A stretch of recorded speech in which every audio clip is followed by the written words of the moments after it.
এটা কোরআন কারীমের আয়োজনে আমরা যারা এসেছি, এটা আমাদের জীবনের জন্য যে নিয়ামত আমরা মানি তো। বলেন বলেন যাক্কির, আল্লাহ পাক বলেন আপনি আলোচনা করেন, ফাইন্নাদ যিকরা তানফাউল মুমিনিন, কোরআনের আলোচনা শুনলে মুমিনদের উপকার হবে। ওয়ালা ইয়াজিদুজ যালিমিনা ইল্লা খাসারা, আর জালেম যারা তাদের শুধু ক্ষতি বৃদ্ধি হবে। এজন্য এই 15.5 বছরে আমরা দেখতে পেয়েছি মুমিনেরা বহু কষ্ট করে হলেও কোরআনের আলোচনা শুনেছে, আর জালেমরা যত রকমের কষ্ট লাগে সব কষ্ট সহ্য করেও বাধা দিয়েছে। কারণ তারা জানে যে কোরআনের আলোচনায় আমরা যা করি আমাদের জন্য কোনো পক্ষের কথা নেই, যা আছে সব আমাদের বিপক্ষের কথা, আমাদের শুধু ক্ষতি বৃদ্ধি হবে। এই জন্যই তো ওরা নিয়ম করে দিয়েছিল, পূজা করবেন কোনো অনুমতি নেওয়া লাগতো না। কোরআনের বাইরে যত অনুষ্ঠান এই দেশে ছিল কোনো অনুমতি নেওয়া লাগে না, আরো পুলিশের পাহারা দিত। শুধুমাত্র তাফসীরুল কোরআন মাহফিল এটা যেখানেই লেখা সেই জায়গায় 14 জায়গায় পারমিশন নেওয়া। এটাই শয়তানরা করেছিল খুব কায়দা করে, এখন কায়দা নেই।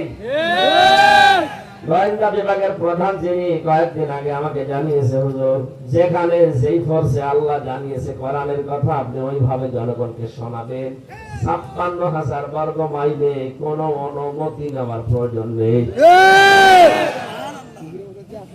যদি কেউ কিছু বলে শুধু নাম, বাবার নাম আর গ্রামের নামটা আমার দেবেন, ও ঠ্যাং ভেঙে ফেলবো। আমি বললাম যে স্যার আপনি এতদিন ছিলেন আমার হুজুর, আমি নতুন দায়িত্ব পেয়েছি, আমি একজন মুসলমান, বাড়ি এই লালমনিরহাট। নাম বলতে নিষেধ করেছিল, তারপরও বলে ফেললাম এই জেলায় বাড়ি, আপনাদের এলাকার কৃতি সন্তান, আমি মুসলমান। মুসলমানের যে নিয়ম নীতি ওইগুলো পালন করতে হলে কোন মহারথীর কাছে অনুমতি নেওয়া লাগবে, এই সিস্টেম বাতিল, এদেশে লাগবে না। বাংলাদেশের প্রধান উপদেষ্টা যিনি এখন আছেন ডক্টর মোহাম্মদ ইউনূস, উনি চেয়ারে বসার পরের দিনই ঘোষণা দিয়েছে অন্যান্য ধর্মের অনুষ্ঠান যেভাবে হয় 12 মাসে 13 পূজা হয়, কোনো অনুমতি লাগে না, কোনো বাধাও নেই। সুতরাং মুসলমানের দেশে 96%, তাদের ধর্মের কথাগুলো মানুষ শুনবে বুঝবে, এখানে আবার অনুমতি কিসের? এই সিস্টেম বানিয়েছিল জালেমরা। ওই জালেমরা একেবারে নিচ থেকে শুরু করে উপর পর্যন্ত, আমি তো 13টা না 14টা জায়গায় দেখতাম নেওয়া লাগে। আগে পাতি নেতা, এরপরে আরেকটু বড় নেতা, এরপরে মেম্বার, এরপরে চেয়ারম্যান, উপজেলা চেয়ারম্যান, এরপরে এমপি, এরপরে ওসি, এরপরে টিএনও, এরপরে ডিএসবি আছে, ডিবি আছে, এনএসআই আছে, ডিজিএফআই আছে, গোয়েন্দা বিভাগের আরো আছে সিআইডি, এর 27টা গোয়েন্দা বিভাগ আছে, সব রিপোর্ট দেবে কি আমরা করছি। এখানে কি জেনাব আলিসারের কারখানা করা হয়? জেনাব আলিসার যেন বন্ধ হয় সেই কথা এখানে শোনানো হয়।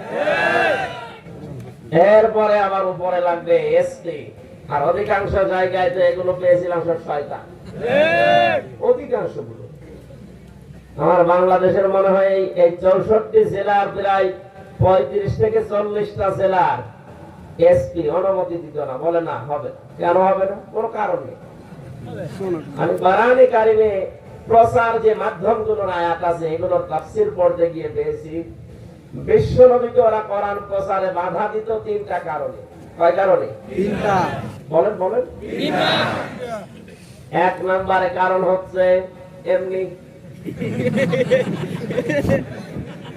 হ্যাঁ কোন কারণ এমনি। এখন যদি বলেন মানে এমনি, মানে হ্যাঁ এমনি, আমি যদি আছে দাড়ি পাকা মুরব্বি দেখে বলি যে রাজাকার, মনে যদি বলেন কেন বললেন এই কারণে, কারণ আমার হাতে মাইক আছে, আমার হাতে এখন পাওয়ার আছে, আমি চেয়ারে বসে আছি না, যে যখন চেয়ারে থাকে সে তখন গিয়ারে থাকে। 15 বছরে গিয়ারে ছিল না, আল্লাহ একবারে হাওয়া দিয়েছে ছেড়ে যা, যত উপরে উঠেছিল একবারে অত নিচে নেমে গেছে। ওরা মনে মনে ভাবছো আল্লাহ মনে হয় এই নিয়ামত, এই ক্ষমতা, এই প্রভাব প্রতিপত্তি আমাদের কি ভালোবেসে। কোরআনে কারিমে আল্লাহ জানিয়েছেন সূরা আলে ইমরান 168 নাম্বার আয়াত। আপনারা আছেন তো? রব্বুল আলামিন